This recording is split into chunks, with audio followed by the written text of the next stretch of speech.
आता महिला बाल विकास मंत्री म्हणून तुम्ही दोनदा हा कार्यभार हाकत आहात, पण हा प्रश्न राहून राहून नक्कीच येतो की आजही महिलांसाठी राजकारण हे आणि त्यातले चॅलेंजेस हे कमी झालेले नाहीयेत. तर ह्या चॅलेंजेसकडे तुम्ही कसे पाहता? खरं तर मी स्वतः असं म्हणते की महिलांना सगळ्या फील्ड्समध्ये चॅलेंजेस आहेत. कुठलंही फील्ड असो, राजकारण असो, त्या कुठे ऑफिस जॉब करत असो तिथेही त्यांना चॅलेंजेस आहेत.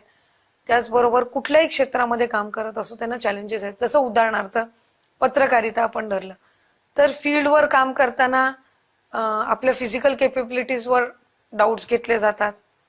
शेवटी काही लिमिटेशन्स आहेत, हे आपण मान्यही केलं पाहिजे, त्यामध्ये काही नाही. काही फिजिकल प्रॉब्लेम्स मधनं आपणही जात असतो, त्याच्यामुळे त्या थोड्या लिमिटेशन्स आपल्यावर सुद्धा येत असतात. पण आपण त्याचं कॉम्पेन्सेशन हे दुसऱ्या कुठल्या तरी आपल्या ह्याच्यातनं परफॉर्म करून आपण देत असतो. सो मला स्वतःला असं वाटत असतं की समजा एखाद्या गोष्टीबाबत मी सक्षम नसेल तर त्याचं कॉम्पेन्सेट मी दुसऱ्या ह्याच्यातून केलं पाहिजे. सो आपल्याला आरक्षण म्हणून, आता आमदारकीला तर आरक्षण नसतं, आम्ही सर्वसाधारण जे काही आहे त्याच्यातूनच आम्ही निवडून आलेलो असतो. आता माझ्या समोरचे उमेदवार हे पुरुष उमेदवारच असतात, हो ना, त्यांच्या समोर आम्ही निवडून.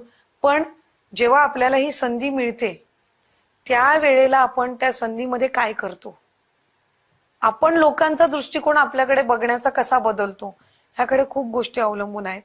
मी स्थानिक स्वराज्य संस्थेमध्येही काम केलं, पण मी नेहमी महिलांना राजकारणामध्ये सांगत असते की आपण संघटनेमध्ये काम केलं पाहिजे. म्हणजे आपल्याला ऑलरेडी अंदाज येतो की आपण कुठल्या क्षेत्रामध्ये आहोत आणि ह्याच्या समोरचे काय चॅलेंजेस आहेत. मग जर आपण निवडणुकीच्या राजकारणात पडलो तर एकदा आरक्षित जागेवर एकदा तुम्ही निवडून याल, पण त्या 5 वर्षात तुम्ही काय काम करता याच्यावर तुमचं पूर्ण पॉलिटिकल करिअर हे पुढचं अवलंबून असतं. सो परफॉर्मन्सला आपण जास्तीत जास्त लक्ष दिलं पाहिजे. महिला सरपंच झाली म्हणजे तुझं पुढची टर्म पण मिळेल असं नाही.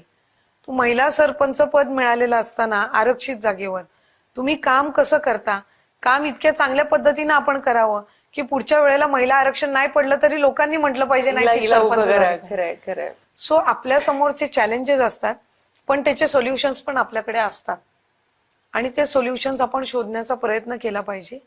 मुळात आपल्यामध्ये ही इच्छा असणं की आपल्याला स्वतःचं स्वतंत्र अस्तित्व तयार करायचंय, मग त्याचे मार्ग आपल्याला आपोआप मिळतात. सो चॅलेंजेस कुठल्या क्षेत्रामध्ये नाहीये, सगळ्या क्षेत्रामध्ये आहेत. शेवटी त्या असताना how we see at the challenges, पाण्याचा ग्लास अर्धा भरलाय का अर्धा रिकामा आहे, खरं आपला दृष्टिकोन असतो.